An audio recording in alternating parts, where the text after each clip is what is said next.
Muy bien, muchas gracias. Antes que nada, gracias por la invitación a IRADE, a este evento. Quería manifestar simplemente mi lástima, pena, mi rechazo a que los candidatos presidenciales más importantes no hayan querido asistir a este encuentro. Como ciudadano y como periodista, creo que es bueno que haya debate, creo que es bueno que los candidatos en un proceso electoral se expongan a las preguntas y a los cuestionamientos y al interés del público. Creo que además Concepción... Gracias.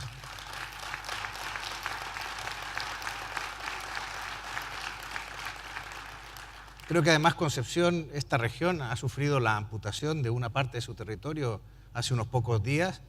Sé que muchos no lo ven como tal, como una pérdida, sino como un aumento del coste de la política y de la burocracia, pero quizás merecía la pena que alguien hubiera entendido de una manera más, quizás sentimental o emocional, que era el momento de venir a esta región a dar la cara, a señalar que sois parte de Chile, que sois parte del país, de que sois parte de los valores republicanos, cívicos, y que es importante haber estado aquí. Lamento que ninguno de los principales candidatos haya venido. Y dicho esto, si queréis aplaudir, aplaudir, yo encantado.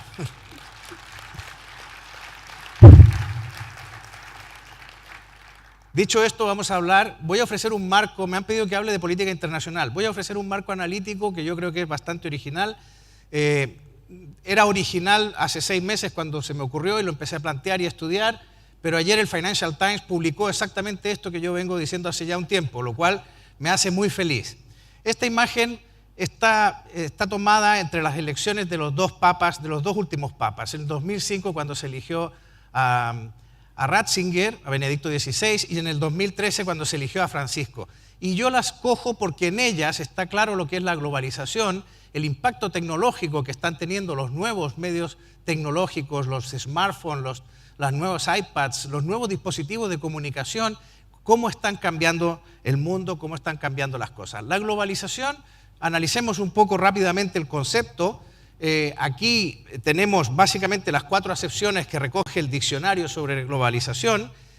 Yo creo que es interesante tomar nota que en principio la primera acepción, la acción de globalizar, bueno, pues se refiere a integrar cosas diversas, tiene el concepto de integración antes que nada. El segundo es la extensión o popularización de un ámbito propio a un campo diferente. La tercera es la difusión mundial de los modos, costumbres o valores.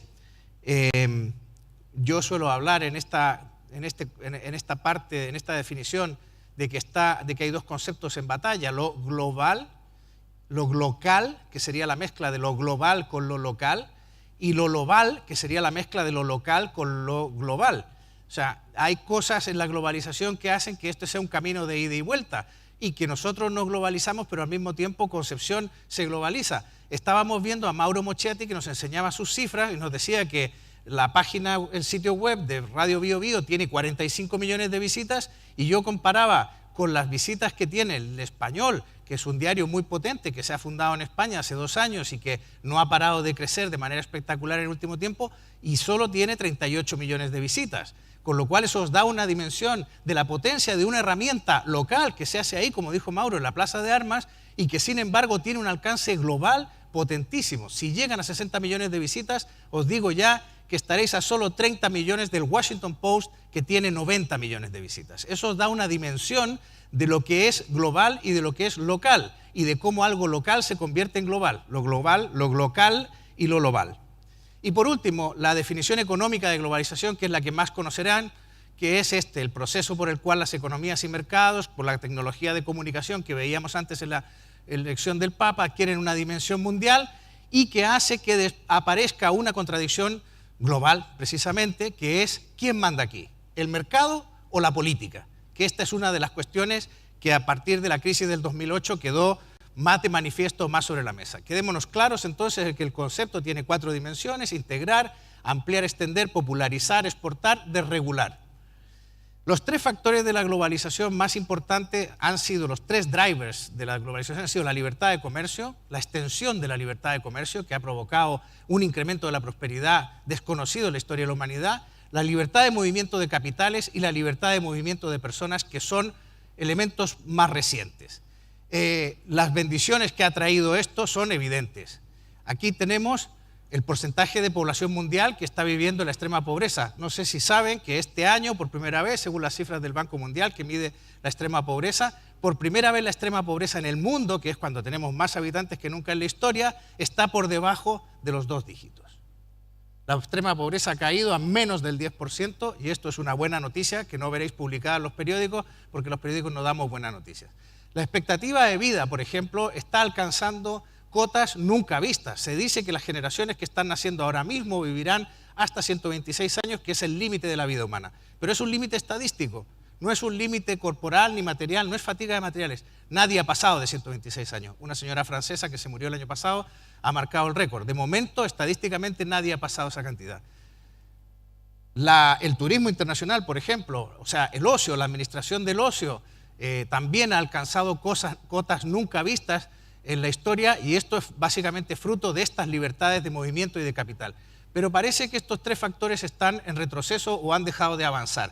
O sea, estamos en presencia de lo que yo llamo la desglobalización. No quiero decir con esto que el proceso de globalización se vaya a invertir o se vaya a revertir. Lo que quiero decir es que se va a frenar o que se está frenando y que hay signos evidentes de que se está frenando y que a ver para dónde va a ir esto, ¿no? Lo primero, y lo hemos visto esta mañana, porque este gráfico no me recuerdo si lo presentó Fontaine o lo presentó el subsecretario, pero el valor global de las exportaciones. El comercio internacional se está frenando y de hecho, si vemos ahí en el gráfico, se ha torcido la parte final de la curva y el valor total de las exportaciones, el comercio internacional, cada vez hay más trabas para el comercio internacional, cada vez hay más proteccionismo oculto, etcétera. Esto es lo que importa el comercio como porcentaje del PIB de los países y como ven, en todas las curvas la situación indica que se está torciendo y que ya no estamos creciendo con la misma fuerza que crecíamos hasta hace poco. Este gráfico, que precisamente venía en el artículo de ayer de Financial Times, yo tenía otro con un gráfico de barras, pero he cogido este por ser el último, revela los movimientos de capitales. Y en este gráfico se ve que la libertad de movimiento de capitales en el mundo no se ha recuperado después de la crisis del 2008. No hemos vuelto a los niveles ni al ritmo de crecimiento del flujo internacional de capitales del 2008. Otra mala noticia para la globalización. Y este gráfico, que no se ve muy bien, tiene que ver con las migraciones respecto de los movimientos financieros internacionales. Y también indica que hay una cierta ralentización del movimiento de personas a través del mundo. Es verdad que hay presiones que hacen cambiar esto, hay distorsiones, porque hay un gran flujo de refugiados desde Oriente Medio, desde Oriente Próximo, básicamente de Afganistán y básicamente de Siria, que están alimentando este flujo de migrantes, pero hay serios indicadores que ya señalan que hay se está deteniendo este proceso de libertad de movimientos. Hay 3 fuerzas en la economía digital que a mí me gustaría que tuviéramos presentes, probablemente ustedes las conozcan. Uno es lo que llamamos la externalidad de red o el efecto red. Esto se entiende muy fácilmente con un ejemplo, ¿no? Si yo tengo un aparato telefónico o un smartphone, a mí la utilidad de ese smartphone es limitada. Si hay 2 smartphones ya puedo hablar con el otro smartphone, pero si hay 3 o 4 smartphones, cada vez que se añade un smartphone se está añadiendo valor añadido a esta red. Cada smartphone vale más porque puede comunicar con muchos más smartphones. Ese es el efecto red. Es muy interesante porque uno de los primeros países del mundo que se dio cuenta de que el efecto red le podía beneficiar fue Chile, precisamente. La apertura al exterior, la apertura comercial de Chile, el deseo de Chile de tener tratados comerciales bilaterales, construyéndolos bilateralmente con un montón de países del mundo. Aquí está la red de acuerdos comerciales que realmente es envidiable para otros países más que han quedado atrapados en el proteccionismo o que han quedado atrapados en la política de bloques comerciales.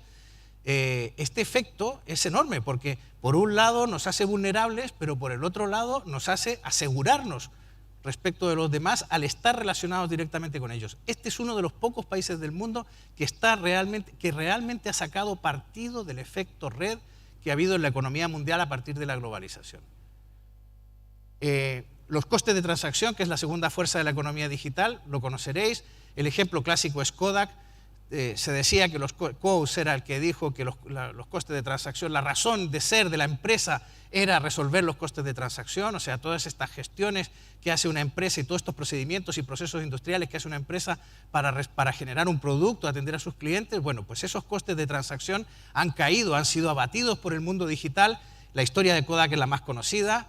Kodak hacía películas donde impresionaba las imágenes y tenía laboratorios, tenía casas de revelado, tenía etcétera, y nunca se dio cuenta que la fotografía digital iba a terminar acabando con la empresa, ¿no? Y por último está el fenómeno de la larga cola.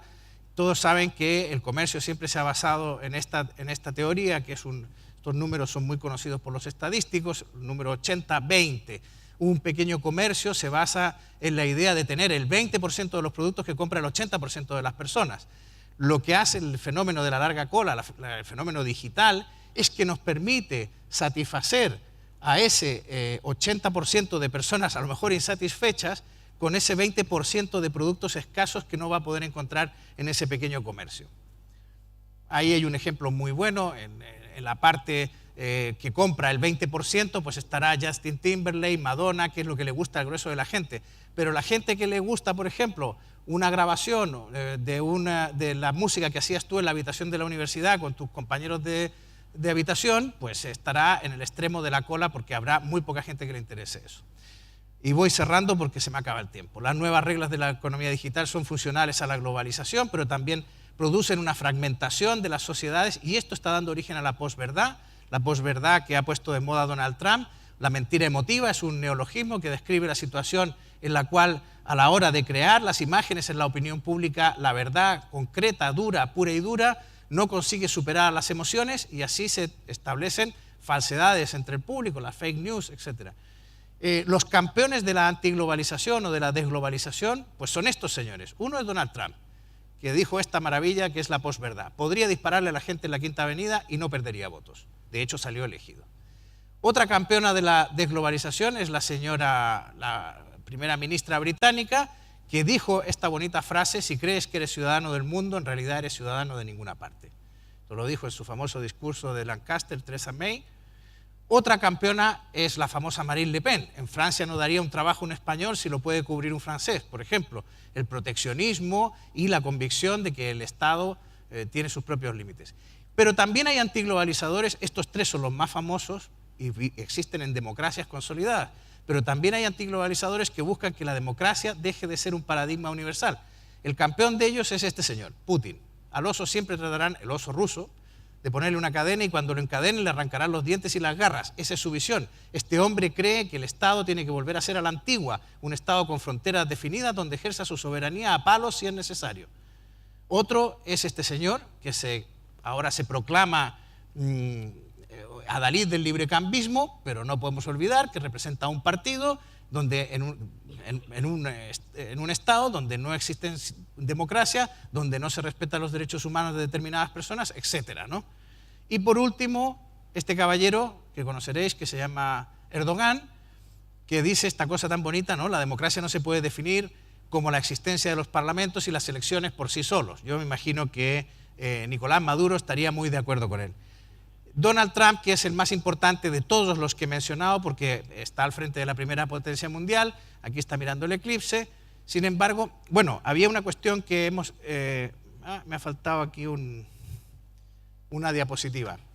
El último libro que he firmado y que lo he hecho con 10 colaboradores más, yo solo lo he coordinado, intenta demostrar que Donald Trump no es un liberal y no puede ser acusado de ser representante de las ideas liberales. Él está contra el libre comercio, él está contra la libertad de movimiento de las personas, él está incluso en contra de la libertad de movimiento de capitales, quiere que las empresas norteamericanas repatrien el dinero que tienen en el exterior, con lo cual es un hombre que quiere introducir trabas en los tres elementos de la globalización, o sea, es un gran desglobalizador.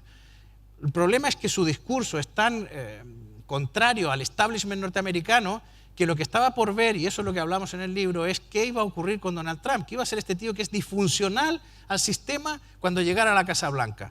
Bueno, la cosa no ha sido difícil. Yo sostenía en noviembre del año pasado que a Donald Trump le iban a hacer un poco como a Miss Higgins en My Fair Lady, ¿no? Le iban a enseñar a hablar. En la Casa Blanca el establishment iba a enseñarle a pronunciar correctamente dentro de las normas políticas del establishment norteamericano. Bueno, no ha ocurrido así, ha pasado una cosa peor, y es que ahora hay una junta militar que gobierna en Estados Unidos. Y es esta junta militar donde está el señor Kelly, el señor McManus, los generales que están a cargo y en los que Trump ha tenido que depositar el poder real en los Estados Unidos después de deslegitimarse personalmente con sus payasadas a través de Twitter y sus salidas de tono habituales, ¿no? Y este es uno de los procesos más interesantes que todavía está por resolver respecto del proceso de desglobalización. Como decía Marty Baron, el director de Washington Post, al quien le pregunté, dije, ¿estamos ante un proceso de globalización? Me dijo, no creo que porque le hayamos votado a Trump el mundo deje de globalizarse. Yo tampoco lo creo. Pero sí es verdad que ahora mismo los datos de los principales drivers de la globalización están frenados. Y esto puede tener consecuencias muy graves para un país que se benefició tanto del proceso de globalización como fue precisamente Chile. Gracias. Gracias, John. John Miller haciendo su exposición.